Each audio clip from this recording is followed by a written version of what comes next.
funciona. Pode pular esse daí. Bom, professor, você quer uma lembrança lá do conclave de Washington, né, que a gente está fazendo esse trabalho? Pode pular.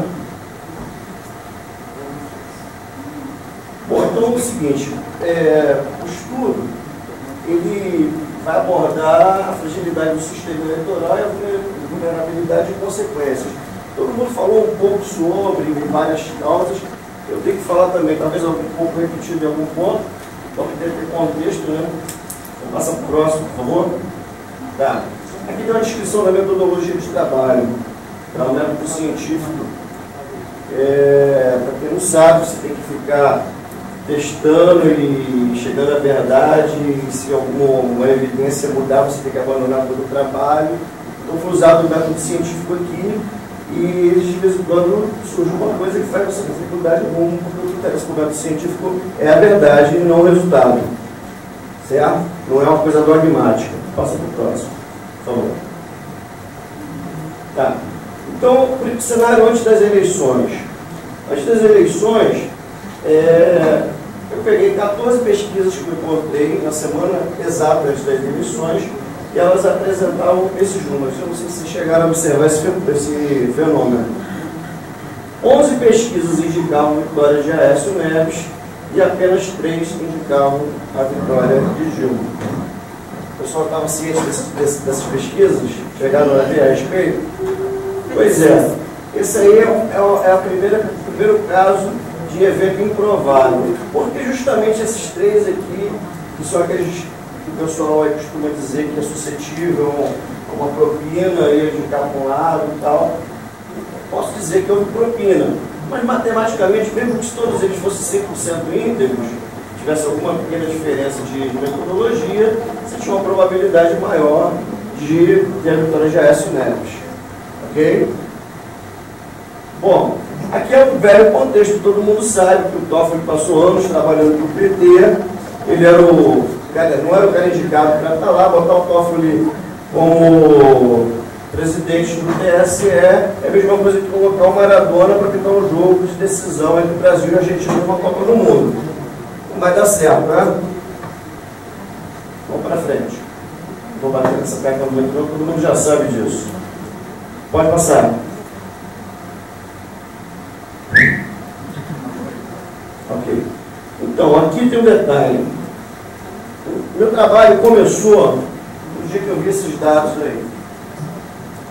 Sabe lá o resultado que eu tinha perdido, e esse negócio apareceu lá no meu Facebook. Esses dados aqui, com todos os dados da apuração. Eu olhei para esse gráfico aqui e pensei assim, pô, números próximos. Ninguém sabia exatamente quem ia ganhar. No mínimo isso aqui tinha que ter uma oscilação, uma hora um ficar um pouco mais na frente, uma hora um outro, outra hora um outro. Seria o comportamento natural, dinâmico da coisa. E aí você vê um gráfico que passa esse tempo todo aqui e tem essa curva. Faltando 10% para terminar, ele inverte. E aí eu olhei para isso e falei, cara, eu sou um analista de sistemas, eu não posso acreditar que isso seja um fato, eu vou estudar mais esse negócio. E aí foi daí que eu comecei a estudar e a história se desenrolou. Está aí o resultado da eleição. Vamos passar para o próximo. Bom, eu consegui determinar a velocidade de apuração do sistema. O sistema no pico máximo, ele estava chegando a somar um pouco mais de 1 milhão de votos por minuto. Legal isso, né? 1 milhão de votos somados por minuto? Interessante, né?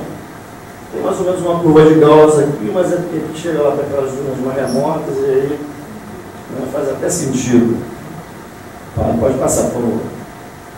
Então, eu fui lá na fonte e busquei os dados de todas as urnas da eleição do primeiro e do segundo turno, para poder fazer uma análise melhor. Inclusive, isso aqui ajudou a gente agora, depois que eu tive contato com o Hugo, eu fui conhecer aí o Combefo, já aprendi a usar e tal, alimentou aí nossa parceria e foi muito bacana esse encontro aí, né? Então, passo próximo. Baixei de lá, do TSE, peguei os arquivos de texto, normatizei, normatizar, para tirar a redundância de dados, quem é da área de informática sabe o que é, e transformei numa base de dados que está aqui nesse notebook, que tem todo o primeiro turno, o segundo turno normatizado. Aí, a partir daqui, eu comecei a fazer os trabalhos. Tá, pode passar. Bom, isso aqui é um diagrama para vocês terem um entendimento aí do sistema. Não sei se todo mundo tem, mas a partir do princípio que alguns não sabem. Você tem a urna, que joga lá os dados, o sistema de transmissão, até chegar nas centrais. Isso aí ele parece um pouco com uma árvore, né? Você imagina que cada urna fosse uma folha, os canais de transmissão como galhos, e as raízes, as centrais do DRE. Então, sai daqui, vai juntando e soma tudo aqui. Haviam teses de fraude que diziam, foi na transmissão que fraudaram, não sei o que, bababá. Bom, se você tivesse fraude na transmissão, ia ter diferença entre o boletim de urna, aqui na base de dados que eu baixei, e o que foi impresso lá. E não foi encontrado nenhuma. Tá? Diversas pessoas pesquisaram isso, inclusive eu aleatoriamente. Não foi encontrada evidência de que o dado que saiu daqui e chegou aqui foi alterado no caminho. Ok? Aí isso aí foi quando eu conheci o Hugo lá pessoalmente e tal, a gente começou a falar sobre se aproximar e explicou como é que funcionava lá no Combenf, né? Eu estava já estudando, eu sou um CDF, e aí tal, fui aprender a usar e isso aí registrou nosso primeiro encontro. Aí a gente foi aproximando a nossa parceria, também depois o Cláudio também veio formar esse time, né? Então vamos passar para frente aí. Pode passar, por favor. Tá, eu digo o seguinte, se não é possível recontar votos, uma democracia, estou em embuste tecnológico. É só uma afirmação. Alguém discorda? Por favor, próximo. E a outra frase é a seguinte, o boletim de urna se tornou um engodo, pois foi colocado como objeto de conferência. O que poucos percebem é que este documento é um resumo, fruto de um processo. E neste processo pode-se fazer qualquer coisa sem deixar vestígio. Você não tem prova física. Eu quero te dar um boletim de urna. É como se fosse um restaurante, enchesse a cara e tô tortão lá e o cara vem com a conta para pagar por R$300. Pô, o que eu bebi? Não, é R$300, irmão. Isso aqui é equivalente, o nosso sistema é equivalente a um caixa de supermercado que não tem dinheiro dentro da gaveta, equivalente a um cartão de crédito que não emite recibo. Ou seja, é um processo que só funciona na cabeça do PT, do TOF e desse pessoal que está no DSE aí, porque no lugar nenhum no mundo isso vai funcionar. Então vamos para frente, por favor. Aí, o que aconteceu? Deu-se o primeiro turno e na semana antes da eleição foi publicado um estudo de migração de votos. Ou seja, os votos dos candidatos que iam migrar, os que se classificaram para o segundo turno. Então aqui a gente tem a principal, que era a Marina, né? E foi feito um estudo indicou o seguinte, que 18% dos votos da Marina vinham para Dilma e 66% iam para o Aécio. O restante ia para brancos, nulos, abstenções e tal. Os outros candidatos, eles representam 3,2% do todo. Então, para completar a conta, eu usei o processo ideológico. Tipo assim, os candidatos que apoiaram um determinado candidato foi utilizado, foi para um candidato e os demais para o outro. Então, a gente chegou a esses números aqui, que o está acelerando. O resultado é o seguinte, eu consegui determinar quantos votos eu precisaria. Por esses números, Dilma perderia as eleições. Ela ficaria com em torno de 47 mil votos e a Aécio com em torno de 53 mil votos. 53 milhões de votos, desculpa.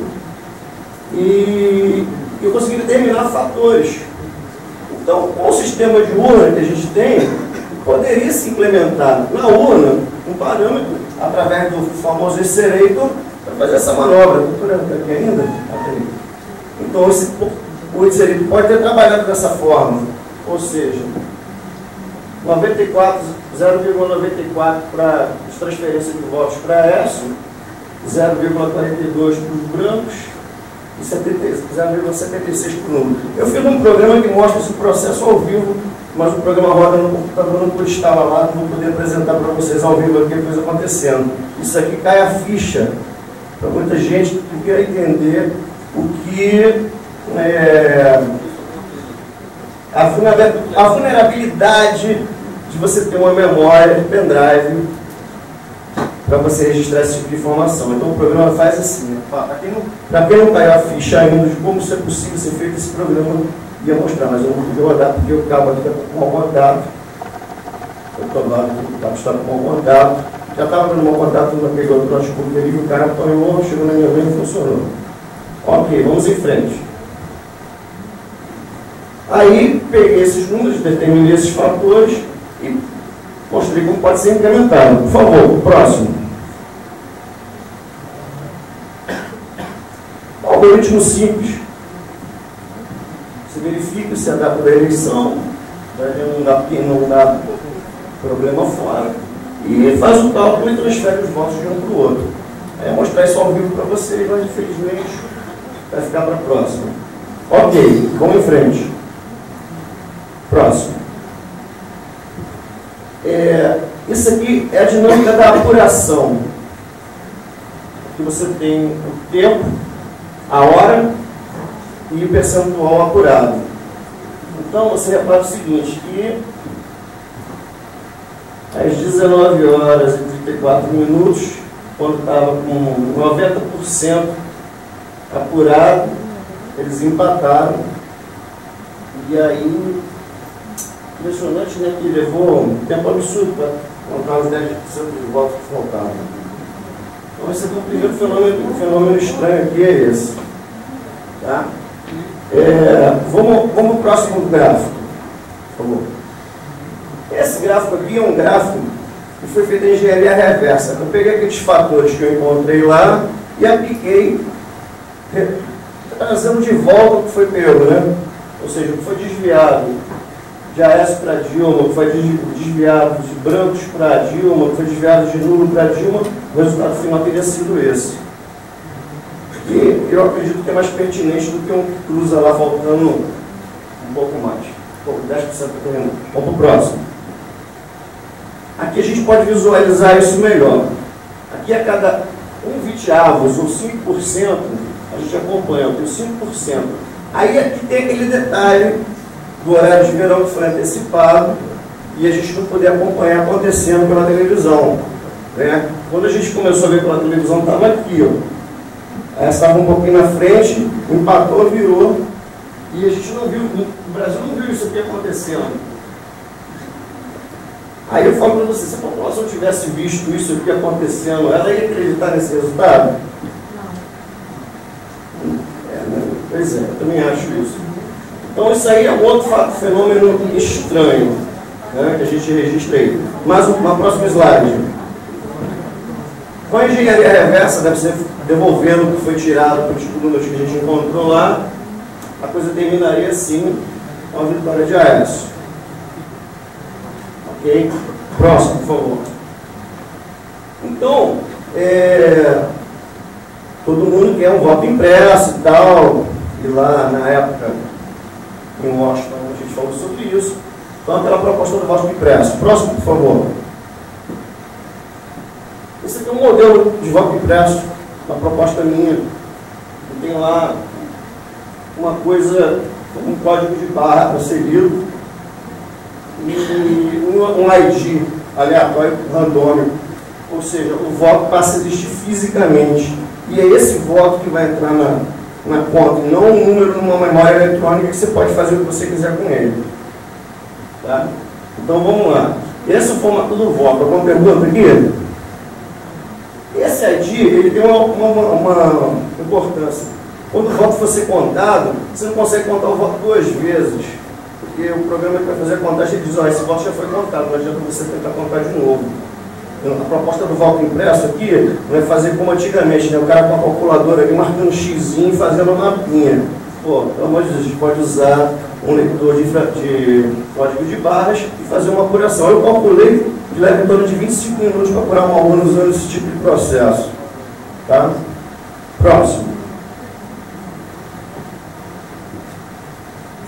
Tá. E aí, como é que seria esse processo? Como seria esse processo? A parte em azul é igual é hoje. Você inicializa a urna, começa o voto, a urna gera um ID, o eleitor vota, imprime o voto, aí o eleitor confere se está certo, se não está, ele vota novamente, joga fora e vai. E aí gera um processo para impressão do voto.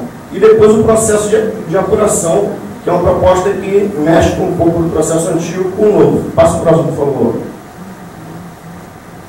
Tá. Aí o que acontece? Isso aqui, ó. Abre a urna, aquela urna transparente, botar o voto de papel, e os caras começam a fazer a contagem daquele voto físico, e esse voto físico vai ser transmitido, e aí, felicidade total, não dá para fraudar, guarda isso lá no caminhão, não deixa de botar fogo. Tá? Vamos pro próximo. Calma. Tá, último detalhe aí. Abre o PowerPoint aí, por favor. Só para me fechar aqui. Senão vai ficar sem graça. Bom, eu passei tanto tempo estudando isso para vir aqui não apresentar. É sacanagem, né? Aqui tem aquela curva clássica, que o pessoal já viu aí, todo mundo falando, da Newcomb faz o primeiro dígito, ou seja, a natureza induz essa curva dos números, e agora a gente vai começar a passar, não sei se essa paradinha vai funcionar aqui agora. Isso aí, beleza? Ó. Então vamos lá. Rio de Janeiro. O azul é a curva normal, e o vermelho é o que está nos votos. Está por zona de uma... 45% de número 45%, Rio de Janeiro. Rio de Janeiro. Aí, Aécio. Rio de Janeiro. Brancos. Nulos. Se o pessoal já captou aí o contexto da Newcomb, você vê que isso aqui é uma aberração, né? Isso é um insulto à inteligência do ser humano. Vamos lá agora, vamos se divertir aqui, rapidinho. Ó, São Paulo. São Paulo teve um pouquinho sim, teve sim. É porque a questão também é a seguinte, que São Paulo, como tem mais urnas, a acessibilidade da Newcomb diminui. Quando você pega um universo maior, a distorção do gráfico ela diminui. Isso é um comportamento da natureza. Tá? Aí vamos lá. Dilma, Espírito Santo. Bonito, né? Que coisa louca. Aécio. Brancos. Nulos. Dilma, Minas Gerais. Minas Gerais aqui, a distorção foi pouco. Mas teve. Alagoas. Bahia. Opa, que gracinha. Muito legal, né? Bahia. Bahia, continua Bahia. Ceará. Olha lá, Ceará, bacana. Olha os brancos lá. 42% lá. Tem Ceará, continua Ceará. Olha que maravilha aqui, Maranhão. Maranhão. Aécio lá no Maranhão. Brancos. Tem 2010 esse Cara, eu posso fazer isso para 2010. Estou querendo arrumar alguém aí que pague as horas aí para pegar aqueles arquivos todos lá e aplicar isso tudo, porque a ferramenta eu só não tenho tempo. Se eu parar, diga-se de passagem, aqui já vão para mais de 400 horas de trabalho voluntário por amor à pátria, né? Entre idas e vindas a São Paulo para protestar esse monte de caminhão aqui junto com o Marcelo. Explica essa tabela de novo, rapidão. O que significa isso aqui? Bom, vamos lá. Na natureza, um físico, matemático, chamado Newcomb, ele percebeu que existia uma anomalia e uma tendência do número 1 se apresentar mais do que os outros números, em tudo. Então ele fez um estudo primário. Depois o depois o Benford, ele percebeu isso e aprofundou esse estudo e encontrou uma aplicação prática para isso. Tá? É uma pena que a internet não está instrumentalmente, eu não consigo conectar, senão eu ia até baixar um texto aí que eu podia distribuir para vocês aí. Mas vai lá na minha página no Facebook. Então o Newcomb o Benford foi o cara que deu aperfeiçoou e deu aplicabilidade ao que o Newcomb tinha descoberto. Aí, por isso que chama-se Newcomb Benford Law. Tá? Então a gente tem uma curva aqui que o número ele tem que se aproximar dessa curva. Ele não precisa ser perfeitamente da curva, mas ele tem que estar próximo. E o que a gente está vendo aqui não é isso. A gente está vendo aqui que está longe. O que significa isso? Isso significa que esses dados foram manipulados artificialmente. Quando você... isso é muito interessante. Você faz qualquer manipulação artificial numa massa de dados, dá uma baita de uma distorção aqui. Então são dados naturais, gerados espontaneamente por fenômenos naturais, né, como ele citou, população, rios, eleições, etc, etc. Tem centenas de aplicações disso daí. Isso é uma lei da natureza, que só não funciona em casos como ele citou, negócio de altura e tal, que o cara nunca vai ter um cara de 100 metros, né, ou, sei lá. Posso se o limite fosse 1 metro, né, aí de repente ficava mais. Bom, então você tem uma curva natural, que é a azul, que é a Newcomb Benford, referência, e você tem a vermelha, que é o que foi encontrado em Maranhão para votos nulos. Então vamos lá. Análise Newcomb Benford Law, unidade da Federação Maranhão para a zona, por zona, a totalização por zona, porque a zona é a menor partícula que você consegue aglutinar ali, tá?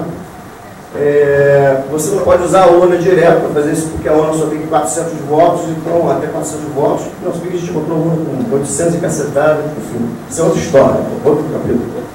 Então vamos lá. Então, por zona para você fazer essa verificação. Você está vendo essas distorções.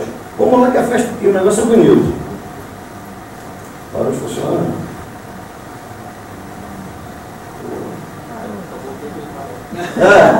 Ele está acumulado, né? Aqui, olha essa coisa bonita, 45 ali no número 1, para Dilma, na Paraíba. Essa aqui, na Paraíba. Brancos, nulos. Se isso não é uma fraude, pessoal, houve fraude. E como eu costumo dizer, eu digo isso, o Marcelo diz também, várias pessoas, o ônus da prova é do sistema. Se o sistema está me dizendo que o resultado foi X, se o garçom diz que eu tenho que pagar X quando eu termino a bebedeira lá, e eu não bebo tanto assim, né? Mas sei lá, estou usando isso como exemplo, se eu sou um alcoólatra. Tem que ter um analista, tem que ter como auditar para saber se aquele número que está me cobrando é verdadeiro. E aqui o boletim de urna, que é a unidade que eles oferecem para a auditoria, já passou pelo processo. E a fraude se deu na urna eletrônica. Tá? Então, com certeza, houve fraude eleitoral. Eu desafio alguém a provar que não houve. Entendeu? E se a gente não mudar isso, vamos lá, Rio Grande do Norte, passa pelo Brasil. Olha que bonitinho, olha que beleza de gráfico. Já foi feito isso com uma eleição sem suspeita? Fora do Brasil, esse método não é usado. O que eu soube assim por alto, Gilson, e amigo, professor, perdão por interromper, o professor tem 3 horas de estrada e ele tem que sair às 10 horas. Tá certo, tá certo. Não, eu também tenho uma imensa gentileza. Eu tenho 10 horas de estrada. Vai continuar depois aqui. Bom, ok. Então é isso aí, galera. Ó, essa distorção toda aí que vocês estão vendo aí mostra que, matematicamente, pela consagrada Newcomb Benford Law, não tem como essa eleição não ter sido fraudada. Não tem como isso não ter sido fruto de objetos. Esse aí é o Gilson, que apareceu de novo, 25 anos trabalhando na área de informática, hoje microempresário, enfim, eu.